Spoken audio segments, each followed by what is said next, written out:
Mitra-mitra pemirsa dongeng Mang Guru, Julio anu rek asup ngadadak ngarengkog deui sabab nempo pamandangan anu teu biasana. Manehna nyalingker kana tukangan panto bari noong, nyidik-nyidik naon anu keur kejadian. Ceulina tirancung-rancung we ngadedengekeun naon anu diobrolkeun ku Jang Aji jeung Neng Sarah. Atos lepaskeun, pasihan abdi kakiatan kanggo mayunan sagala kenyataan anu tumiba. Abdi nyuhungkeun ka AA, lepaskeun abdi tina beungkeutan ka asih AA, supados abdi tiasa lalugina ngalengkah ngahontal kabagjaan. Upami AA leres-leres mikadedeh ka abdi, maka AA kedah ikhlas. Abdi nyanding sareng Julio pilihan abdi A.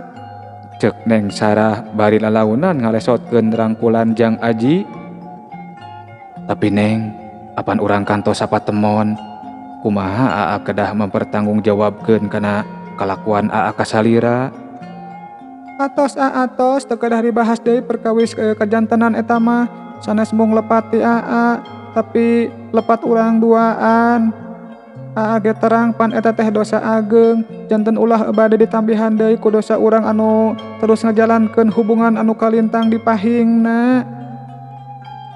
Mitra-mitra pemirsa dongeng Mang Guru, Julio anu kita tadi ngadedempes ngadenge pisan kalayan atra kecap-kecapna Neng Sarah ka Aji. Oh, ternyata ada hubungan spesial antara Sarah dan bapak tirinya. Aku yakin pasti Neng Sarah sedang mengandung anak dari bapak tirinya itu. Enak banget dia yang makan durian, sedangkan aku yang kena baunya. Tapi sudahlah, gak apa-apa. Yang penting aku bisa jadi masuk bagian dari keluarganya Bu Haji Ijah yang kaya raya itu. Soal hubungan Sarah dan bapak tirinya, aku mau pura-pura gak tahu aja sebelum aku berhasil mendapatkan Neng Sarah. Hihihi, gerentesna hate Julio. Sanggeus katingali Jang Aji jeung Neng Sarah geus teu silih rangkul, Julio ngoloyong asup ka jero gek diuk dina kursi gigireun Neng Sarah.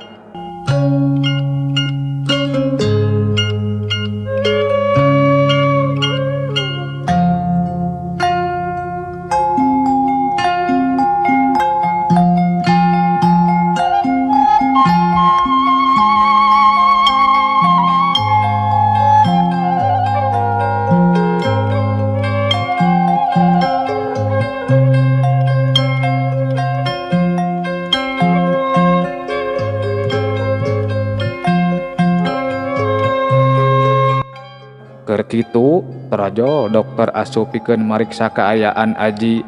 Sanggeus dipariksa tuluy ngasongkeun resep obat ka Neng Sarah. Pok dokter cumarita. Alhamdulillah, pasien tiasa dicandakui. Panasna tos normal, kantun pemulihan, seueurkeun istirahat sareng teu kenging sina seueur emutan.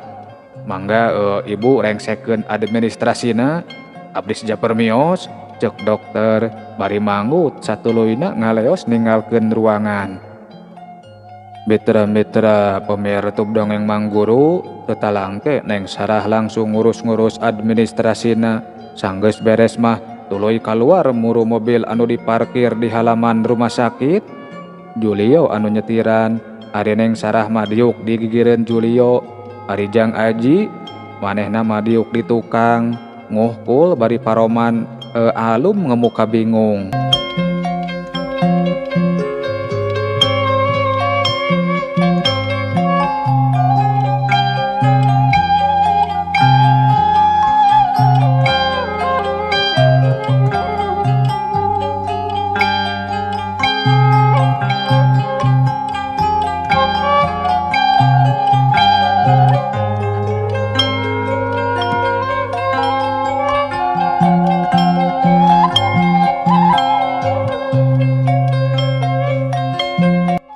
Mitra-mitra pemirsa dongeng Mang Guru, tetalangke Neng Sarah langsung ngurus-ngurus administrasina.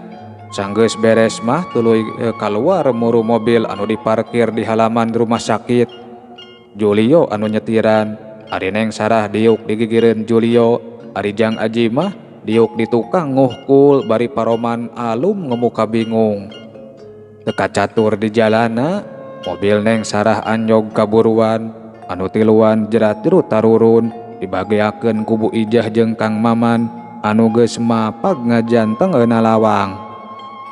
"Aih, kumaha mendingan?" cek Bu Ijah nanya ka Jang Aji, ari anu ditanyangan ukur unggek bari tuluy ngaleos ka kamar. Hatena teu merean lamun kudu diuk ngariung jeung Julio.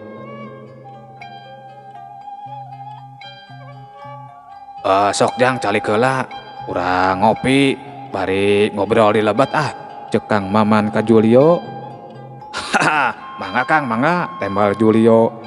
Gek diuk dina kursi, ari Bu Ijah ka tukang rek ninyuh kopi jang nyuguhan Julio jeung Kang Maman.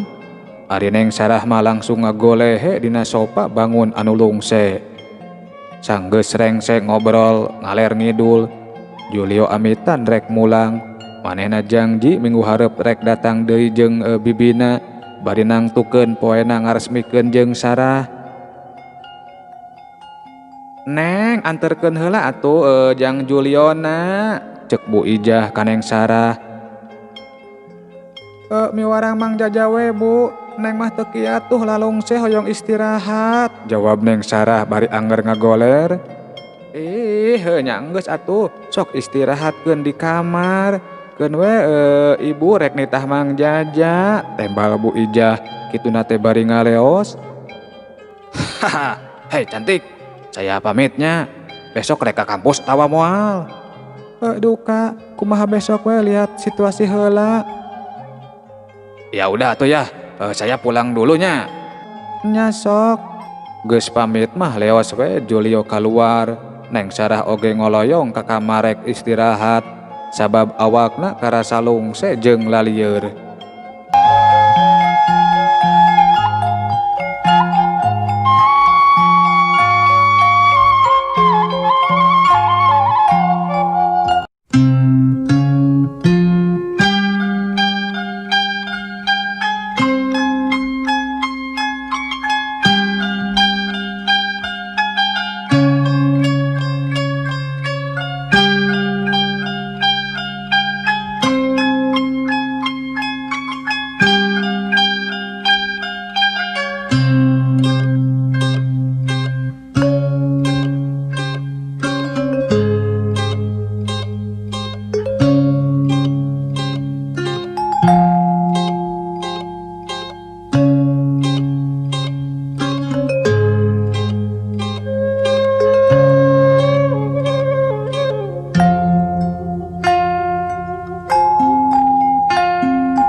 Sanggeus kabeh sing laleos, Bu Ijah nyarita ka Kang Maman. "Jang, cing diuk heula di dieu ibu aya piobroleun," cek Bu Ijah bari ngabadoleungeun Kang Maman anu diajak diuk dina kursi teras hareup. "Ujang, yeuh, ngadenge si Neng rek rarabi teh pikeun ibu mah aya bungah aya bingung. Ari bungahna si Neng anu sadila ieu dianti-anti panggih jeung jodona, ayeuna geus papanggih, nya mudah-mudahan meunang kabagjaan. Atuh ari bingungna, apaan Ujang ge apal kasang tukangna si Neng. Ayeuna geus tunduk kana waktuna si Neng diwalian. Ibu teh bingung kudu kumaha ngajelaskeunana. Mun dijelaskeun anu sajujurna mah sok sieun si Neng kuciwa. Anu tadina rek bungah kalah jadina langsa. Tah kitu. Cik Ujang kudu kumaha?" cek Bu Ijah nyarita panjang lebar. Ari saur abdi mah langkung sae, urang terus terang wae Bu. Soalna priyogi pisan si Neng uninga anu salaresna. Kumaragi ieu aya kaitanana sareng kahirupan si Neng kapayuna anu bade awangun rumah tangga. Supados teu janten pertarosan. Kunaon abdi salaku rakana teu tiasa ngawalian? Jawab Kang Maman tandes. Tapi ibu mah teu wasa nyaritana Ujang. Sok sieun si Neng teh nalangsaeun di poe anu sakuduna bungah pikeun manehna. Nya ari entos kedah kumaha atuh Bu? Apan abdi mah tos jelas moal tiasa janten walina. Mata kedah ku wali hakim atuh Bu. Kitu obrolan antara Bu Ijah jeung Kang Maman anu jadi anakna. Mitra-mitra pemirsa dongeng Mang Guru, janten anu saleresna Neng Sarah teh anakna saha atunya? Mohon antos wae dina seri anu salajengna. Sakitu anu kapihatur cag meos.